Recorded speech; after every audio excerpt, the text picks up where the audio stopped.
എറിയാട് മുഹമ്മദ് അബ്ദുറഹ്മാൻ സ്മാരക വായനശാലയുടെ 99ാം വാർഷികാഘോഷവും അനുസ്മരണ സമ്മേളനവും നടന്നു. കയ്പമംഗലം എം.എൽ.എ. ഇ.ടി. ടൈസൺ ഉദ്ഘാടനം ചെയ്തു.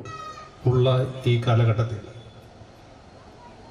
മുഹമ്മദ് അബ്ദുറഹ്മാൻ സാഹിബിനെ സ്മരിക്കുക എന്ന് പറയുന്നത് തന്നെ വളരെ വലുതാണ്. നമുക്കിതുപോലൊരു പ്ലാറ്റ്ഫോം യോജിച്ചതുണ്ടാക്കിയതിന് ഞാൻ MALCയുടെ ഭാരവാഹികളെ പ്രത്യേകമായി അഭിവാദ്യം ചെയ്യാൻ, അവരെ അഭിനന്ദിക്കാൻ ഈ അവസരം ഞാൻ ആദ്യമായി പ്രയോജനപ്പെടുത്തുകയാണ്. നമുക്കറിയാം, നമ്മുടെ ഈ അഴീക്കോട് എറിയാട് മേഖലയിൽ ദേശീയ പ്രസ്ഥാനത്തിന് സംഭാവന ചെയ്ത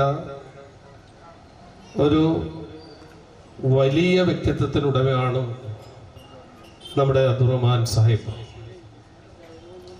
അദ്ദേഹം ഒരുപാട് നാളത്തെ അദ്ദേഹത്തിൻ്റെ പ്രവർത്തനങ്ങൾ. VS അനീഷ് അധ്യക്ഷത വഹിച്ചു.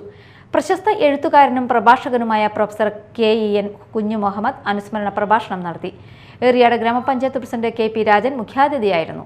ജില്ലാ പഞ്ചായത്ത് മെമ്പർ സുഗത ശശിധരൻ, ബ്ലോക്ക് പഞ്ചായത്ത് ക്ഷേമകാര്യ standing committee chairman KA Afsal, taluk library council executive അംഗം PS സാബിർ തുടങ്ങിയവർ സംസാരിച്ചു.